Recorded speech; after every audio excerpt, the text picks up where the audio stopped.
I think what I've learned over the last 5 years of having someone who's been a person that I've relied on, is they can't be everything that I want them to be. And that's my issue, not theirs. And if anybody, if they're watching, it's my apologize for not realizing that you can't create and edit videos and be an SEO specialist and understand Canva.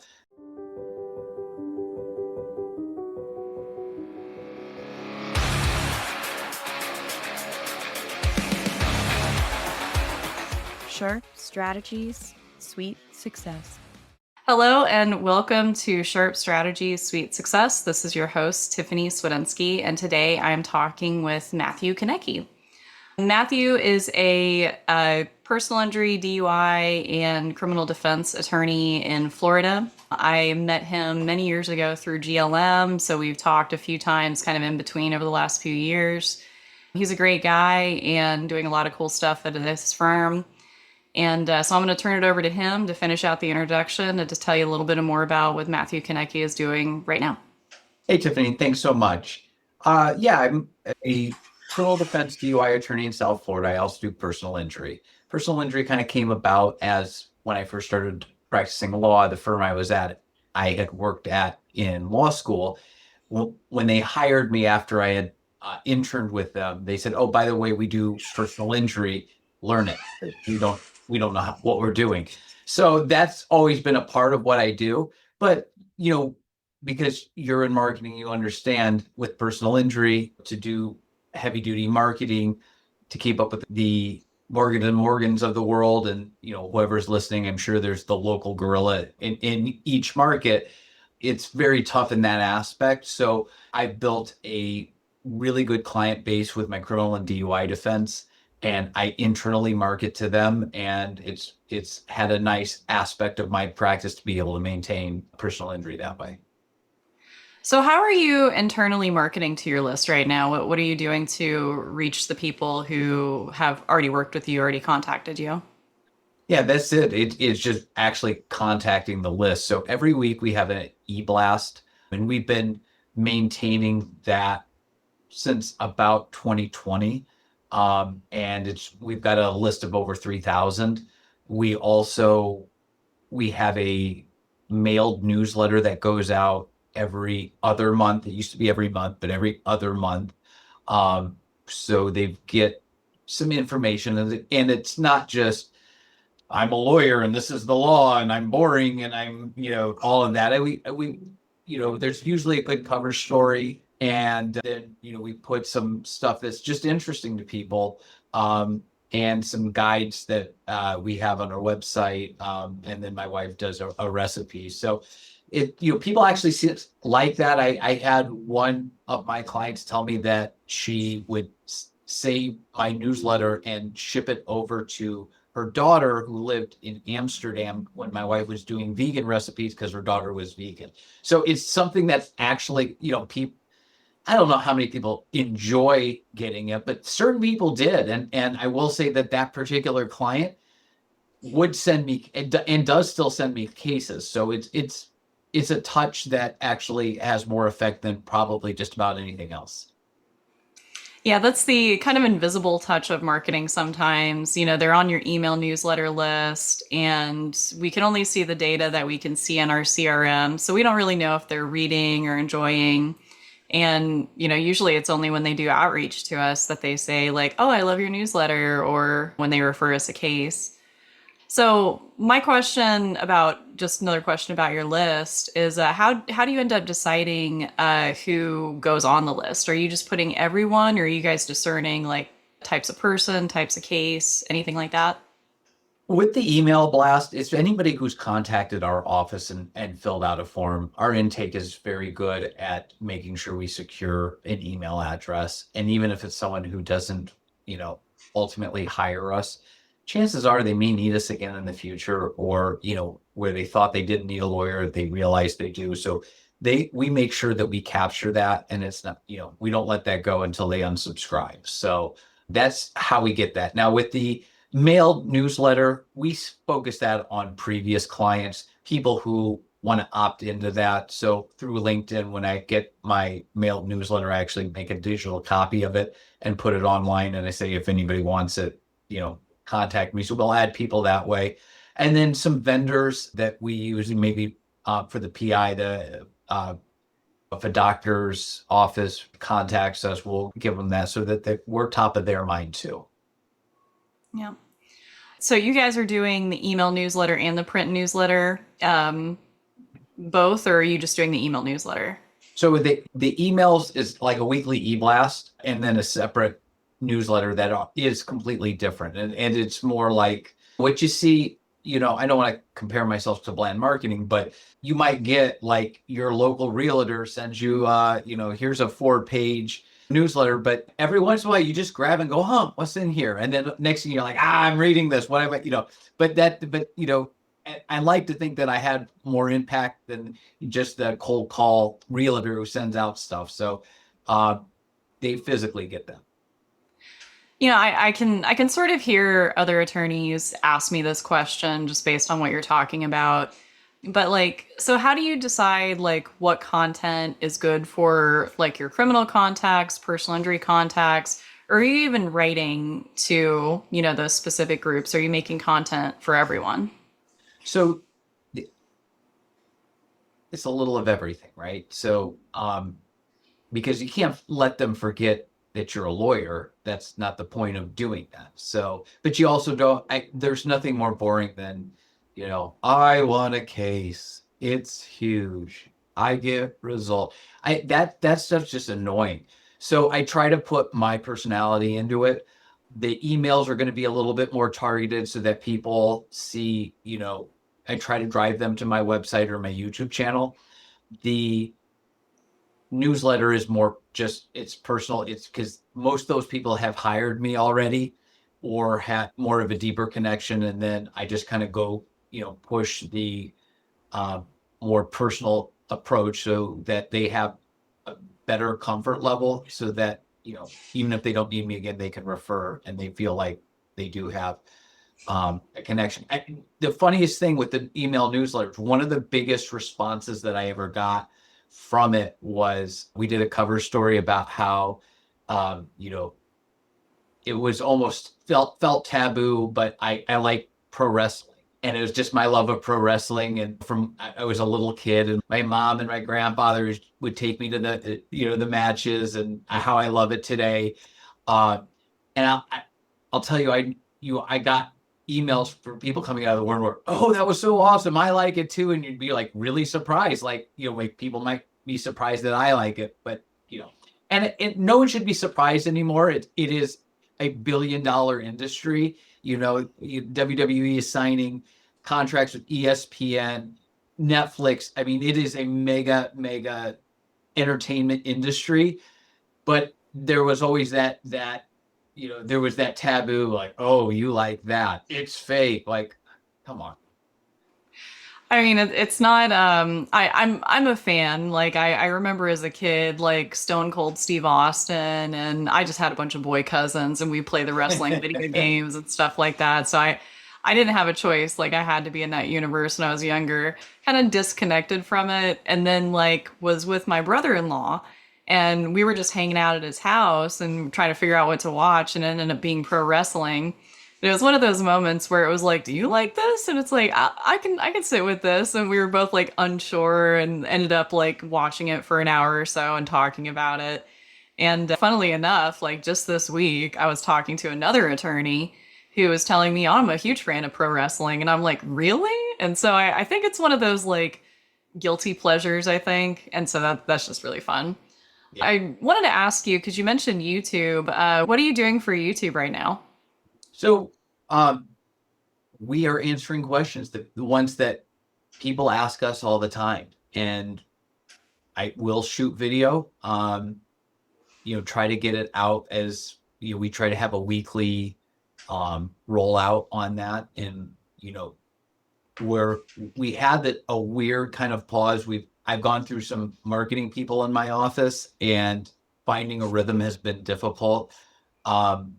We are now kind of, instead of having one person, we're having several different people have their subspecialties do this stuff, but we're using a service because I had actually recorded. I have 5 videos in the can, but I can't edit it. I'm not gonna optimize it. I can't do that. So we're gonna have someone do that, and then we can upload it and get it going. But we'll still have another month of content there. So but we always make sure we get it out and get it going. And listen, it's not the biggest thing in the world for me, but I've got a video with 100,000 views. I've got a couple other that are up there, but that was one when I started. I didn't think that it was going to be something that people would call me and retain me from, but it has. So that was kind of a surprise. That was and I don't want to say it's a free marketing because I'm not paying, but I have to pay someone to edit and I have to take my time. So there's a cost involved.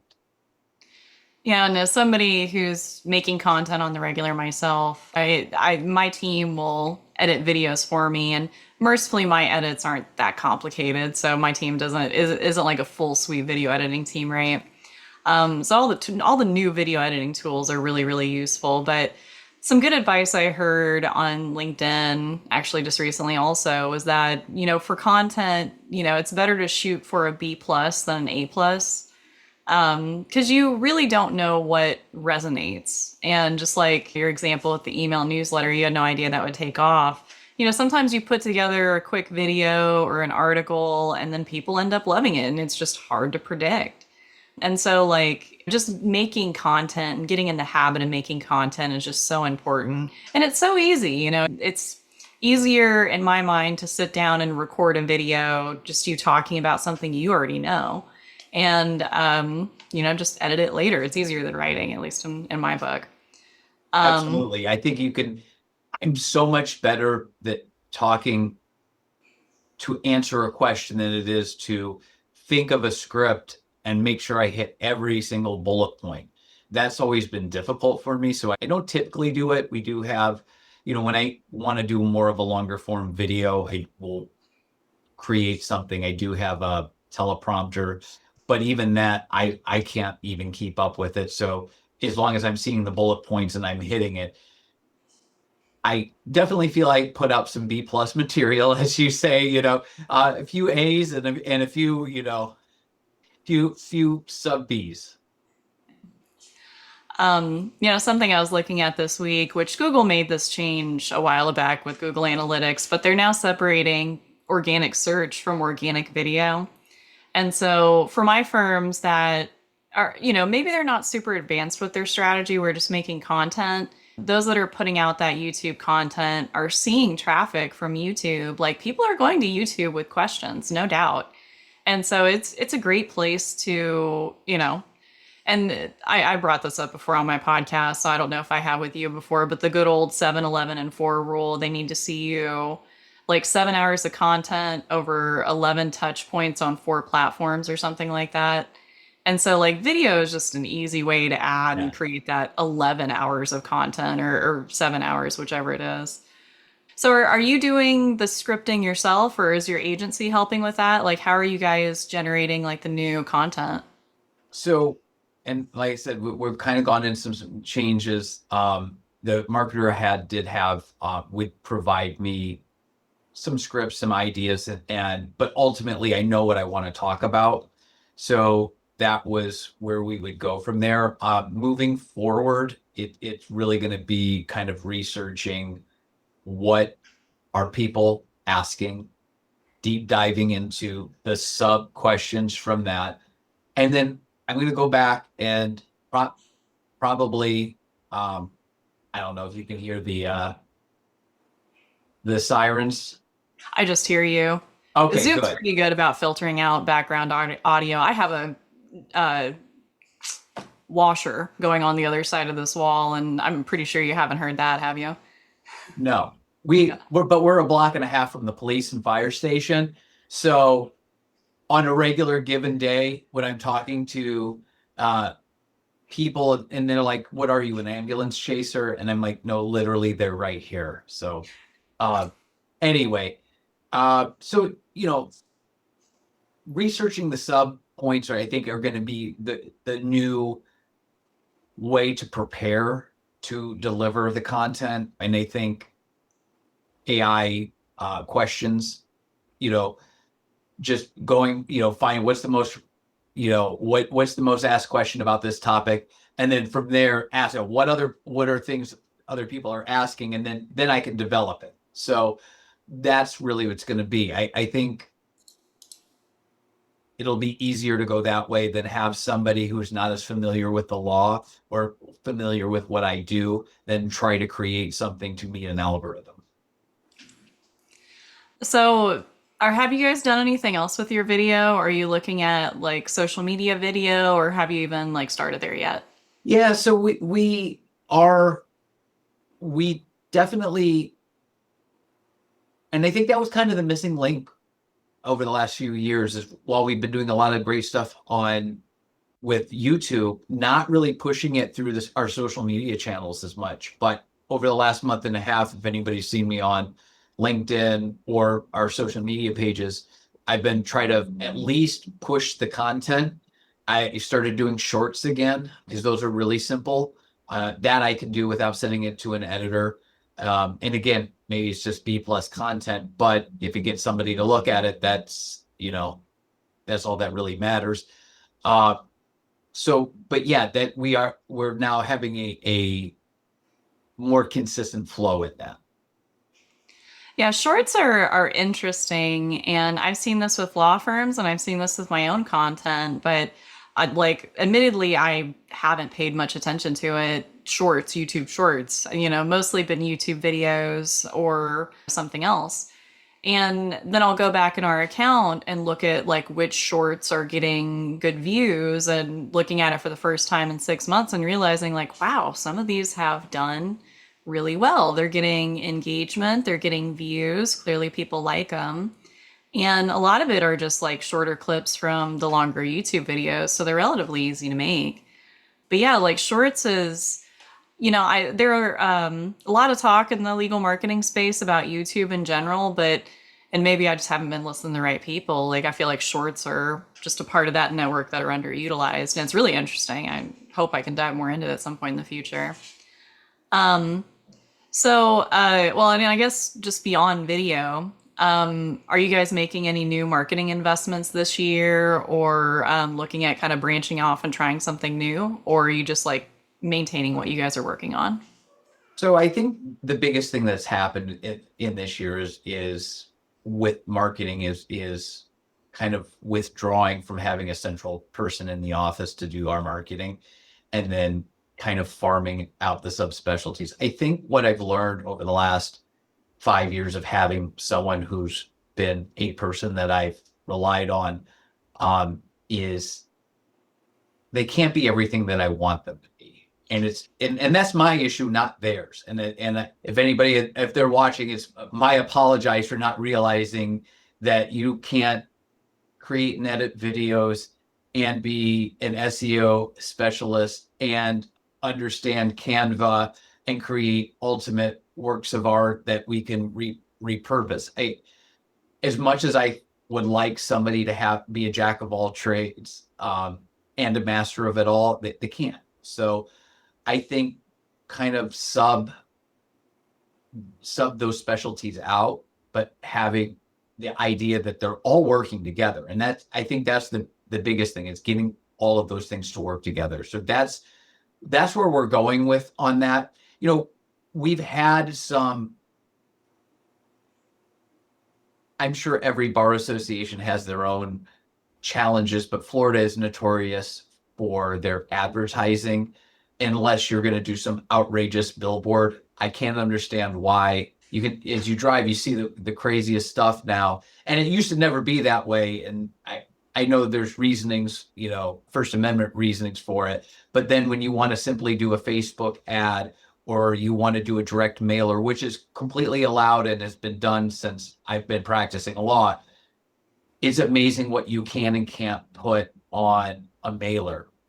For instance, I had real Google reviews from real clients, and I wanted to send to represent my quality of work to someone who may have just been arrested.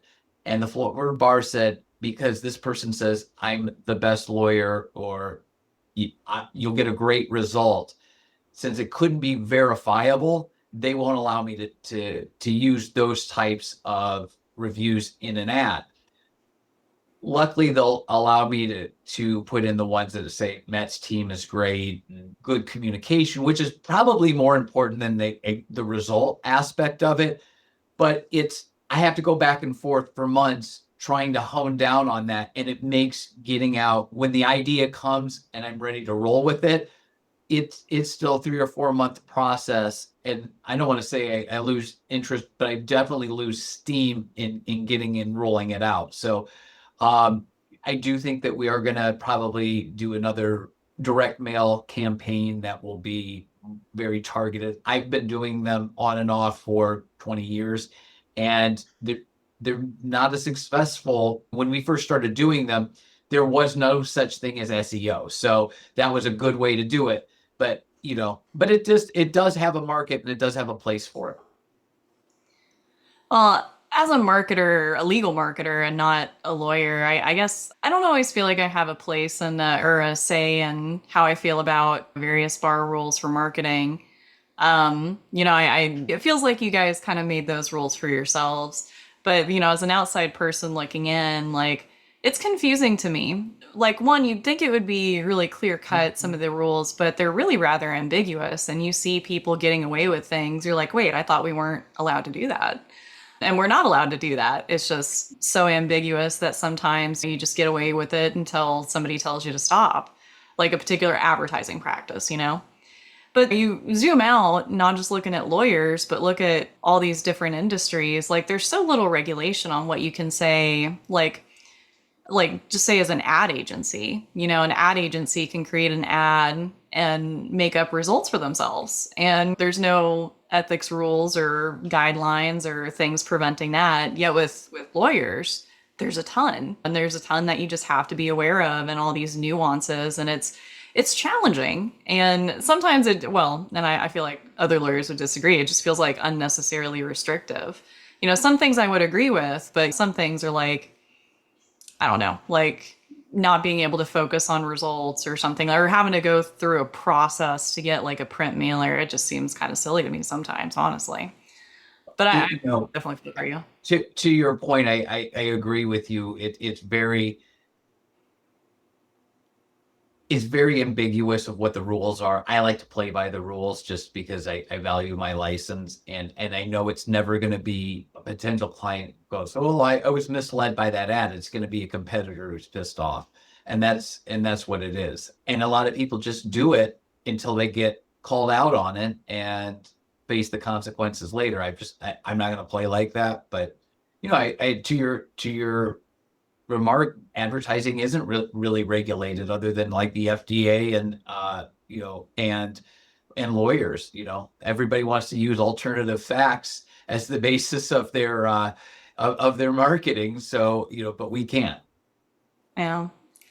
I mean, and then when you think about like drug companies and FDA, you mentioned the FDA, and it's like that's one where I'm happy there's Yes. regulations. Yeah, absolutely. You mentioned the marketers and not having a marketer in-house. And I mean, I definitely still feel like there's a place for somebody in-house who's a generalist, who's managing vendors, who's coordinating, make sure everything gets done and message gets communicated to you, to the vendors. But, I talk to more and more law firms that are doing what you're doing, which is outsourcing to specialists, which I just think is smart. I really wouldn't advise any law firm to bring SEO, PPC, or anything that requires like heavy specialty like video editing or creatives in-house, because it's a profession. It's a profession in its own right. Good video editors are good video editors, and good copywriters are good copywriters.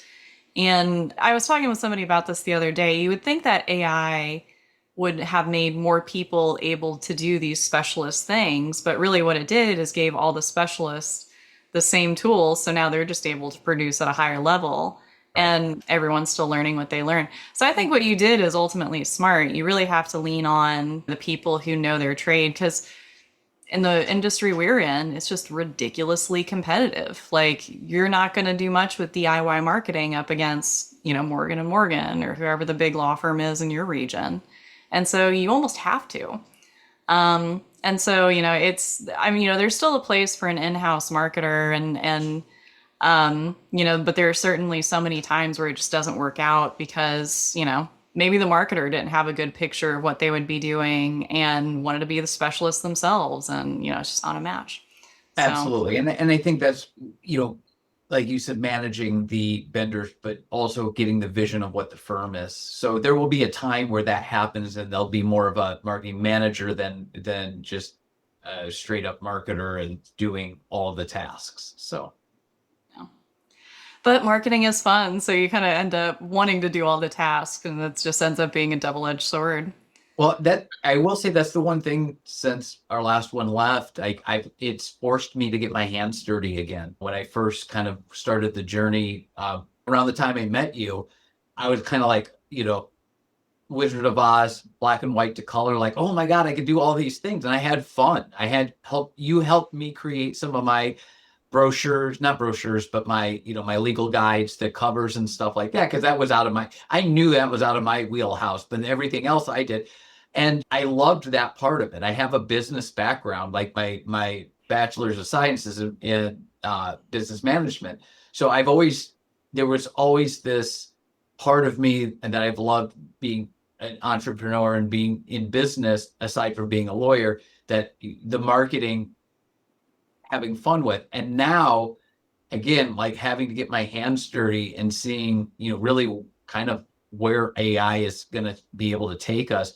I've created some stuff that will be released, in the next month or so that I'm kind of proud of. Like, oh, wow, I took that and animated that, and now we've created a video on this, and hopefully that will attract attention. But at the meantime, I had fun doing it. Now I have to get back to, my bread and butter, but it's interesting. And it as a marketer who's also a business owner, it is really fun to learn something new. But you have to discern between what's valuable for you to do and what's valuable for you to hand off to somebody else. And it's worth learning. It's worth learning the things that you don't know. If there's an aspect of your business that you're unsure about, like I just feel like the easiest way to reduce your anxiety about it is to try to learn a little bit about it. Try to learn how it works and how Facebook ads work or how taxes work, whatever it is you're unsure about.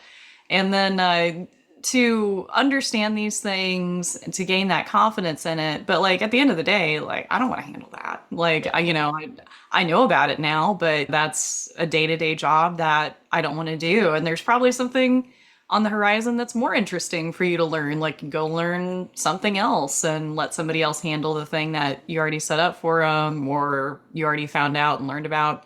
So I mean, I get it. And it's fun to do the marketing. Like even for me, I'm a marketer. That's why I do it. It's really fun to do the marketing, but sometimes you have to take a step back and it's like, this is a lot of fun, but I have to, there's something more important that I have to focus my attention on. And that's hard. That's really hard. I sympathize. To your point though, learning about it also makes me feel more prepared when I do talk to interview vendors. And that's one of the things I think was very eye-opening kind of as we started going down of who's going to help us with video, who's going to help us with SEO, who's going to help us there.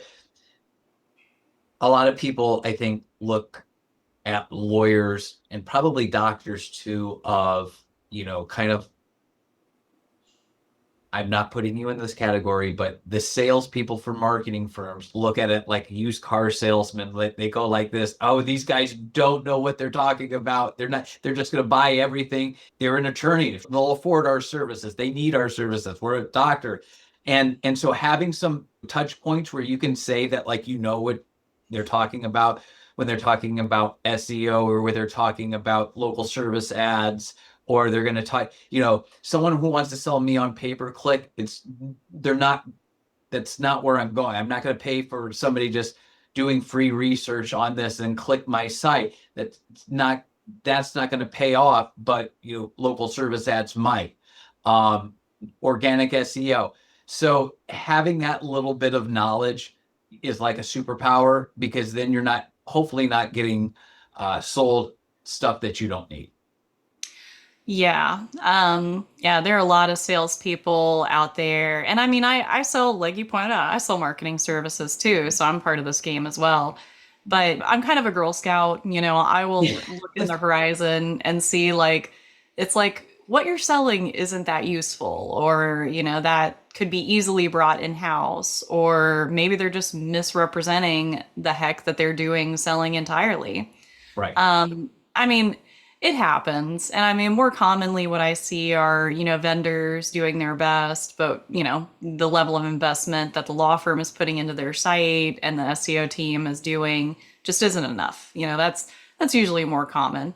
But you're right. There are like used car salesmen out there who see attorneys as marks and somebody willing to spend money if they can just pitch the right thing.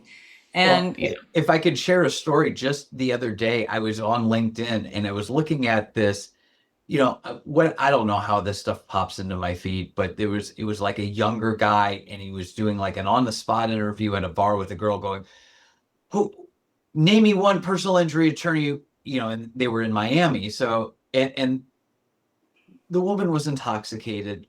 What the guy interviewing was just like kind of shouting. It was like guerrilla marketing slash half Borat, half, you know, punked type of thing. And then she didn't understand. And then he explained like you have to have brand awareness. And then I saw something else, and I was kind of confused by what he was trying to convey. And then I looked at another one, and he was now more appropriately dressed, trying to give you that marketing role. And he was saying he went to a certain firm's website who say they do personal injury or litigation cases, and he's like, we've analyzed your website and you're not ranking where you should be. And the guy was looking at a civil defense firm who gets hired by the big insurance companies. They do personal injury, they defend personal injury, but this is a guy who doesn't know his market. And I was embarrassed for him, but I don't think he would have been embarrassed to be exposed. He just turned it into another selling platform. But it scares me to see that, because that guy's going to get the guy who doesn't know anything about marketing and sell him the yellow brick road. the example I have, and I still see it, and I'm not going to name the company, although I do have their name in my head. But the ad is like a man walking up to a gal, and it's obviously a college campus. You actually see the name of the college campus behind her, and she's young. She looks to be, I mean, maybe I'm bad guessing, but under 23. Let's just say that, under 23.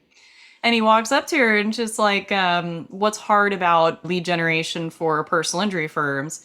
And she was like, well, you get leads that aren't good. The intake is long. You can't get a hold of them. I mean, she's listing, honest to goodness, real problems with, law firm intakes. But I'm like, who is this kid who looks no more than 25 himself? Who is she? And what the hell do they know about running a law firm? Because it Right. looks like they're recording an ad on a college campus. Right. And like I look at that and I'm just like, I'm sure they're doing something right. I mean, I don't know. Sometimes you look at a successful ad campaign that's getting a lot of views and you just have to assume that because they're spending a lot of money on it. Maybe they're getting something in the end. But at the same time, I just like, I feel like it's a little dishonest because you're not talking to real attorneys. You're not talking to real intake teams who are willing to tell you their real problems. You're just trying to sell them on, we'll sell you personal injury leads that are, we'll sell you qualified personal injury leads or something like that. And I hate it. I really do. I hate seeing those ads and I see them all the time. It drives me up a wall. Yeah, absolutely. Yeah. I caught a glance at the time. It looks like we're coming up on it. I guess I lost track. So I'll ask my traditional last questions. Was there something that we didn't end up talking about that you wanted to cover today? I want to flip the tables on you, and give me your blunt assessment of what am I missing? Where do I need to go? What do I need to start looking at next? I mean, for me, and just based on what you told me, without like looking at what you're doing or your site, the missing piece for most law firms is just nailing or dialing in organic social. Because organic social ties into your SEO performance. Social media has always been like a light SEO signal. And officially this year, Instagram announced that their captions were indexable by Google. And so social media is sending brand signals to Google to tell you if a brand is authoritative, and that's affecting your website presence. And then beyond that, just reaching people on social media, it's a good way to reach a local audience. Creating interesting content, growing your followers, and downstream growing the people on your marketing list. It's just that short form video that a lot of law firms are missing. And if it's not that, it's usually the community marketing piece, which kind of ties hand in hand with the social media part of it. So, I mean, you talked about YouTube. I've heard you mention like local service ads. You talked about newsletter, print newsletter. All of those are like fantastic things. It's just like we're all trying to figure out this organic social piece and building up followers and possibly getting referrals from it. And just for my listeners, and maybe for you if you haven't listened to it, but my interview with our podcast with Hunter Garrett a couple episodes back, he talks about his personal Facebook use. For me, like that's just like, that was a great episode because he really went into how he leverages his personal profile to gain referrals. And it can seem like small potatoes, I think, if you're thinking really big with your marketing, but also like a ton of really influential business owners leverage their personal Facebook to generate referrals. It's a really smart strategy. Well, So I you'll guess hate me because I don't do any social media personally. yeah. It's So I do a lot of social media on LinkedIn, but my uh own personal like Facebook and Instagram are pretty weak. But company wise, so I'm actually with you on that one. It's advice I'm giving you, but it's advice I should also take just to be transparent on that. yes, of course. Well, thank you so much for having me. Oh, you're welcome. Why don't you tell people how they can find you and look you up if they want to contact you?